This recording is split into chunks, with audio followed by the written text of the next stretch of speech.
All right, so let's go ahead and talk about how to add content to some of your pages. First thing you need to do is go to the pages section of the backend in WordPress, and you'll see all of the pages that have already been created. Now, as you can see, when you hover over them, you're able to edit, do a quick edit, throw it away. And just so you know, when you throw it away, it's not actually thrown away. It's just in the trash can. So you can always bring that back out if you need to. And then you can view this page. So I just click on the name of the page because it's going to do the same thing as going to edit. So we want to do interlibrary loan.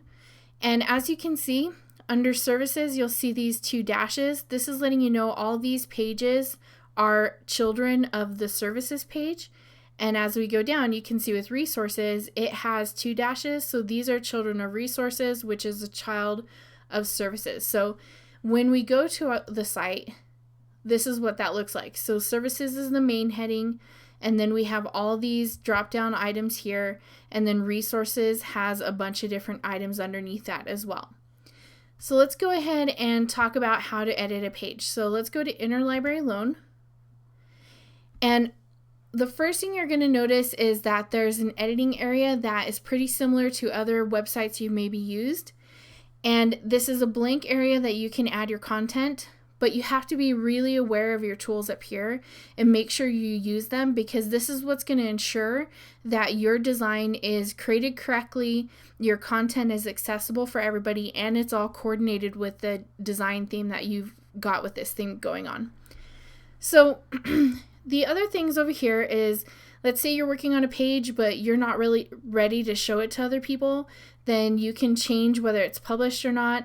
And visibility, if you want everybody to see it, do public, or if you want only people who are subscribers. So let's maybe say somebody created a page for your library board and it had minutes and things like that, and you don't want everybody else to see it for some reason, then you can change this to only subscribed users, and you can change a date and whatnot.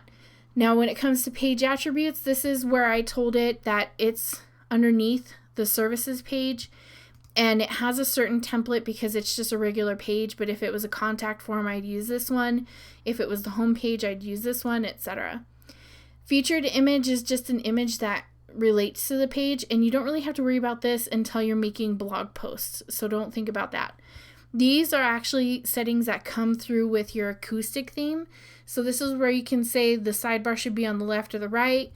Maybe you want a page header. So for interlibrary loan, let's say you wanted a picture of a stack of books.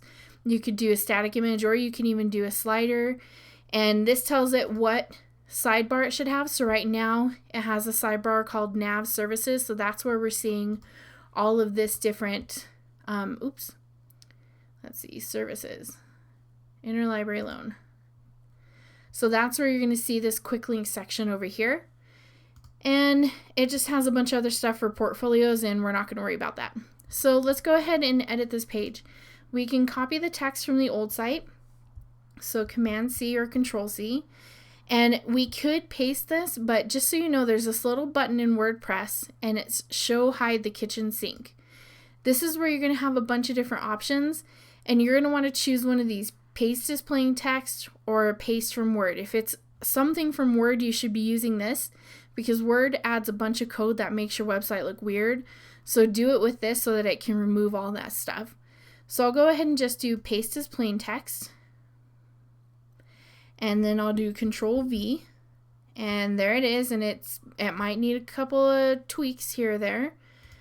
So we'll go ahead and insert that, and see it added a bunch of line breaks. So we're going to come back in here, and all right. So if we're looking here, we have 3 steps, and these need to be on a bulleted list. So we can do a regular bulleted list, or these fancy ones that come with the actual theme. So let's just try that out. See what that looks like. Not that you would need stars, but whatever. And then you have this ILL request form, so let's go ahead and add that in there.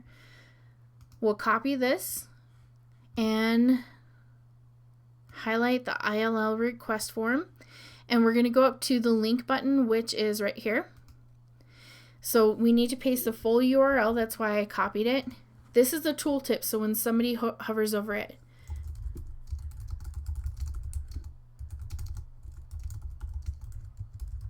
And since it's an outside website, we want to open it up in a new tab.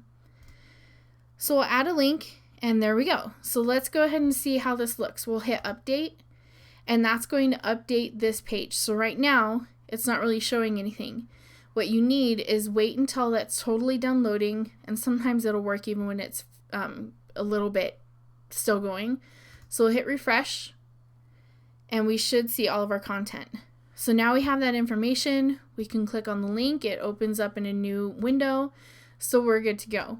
You'll just have to decide what you want to do with the information that's in your sidebar.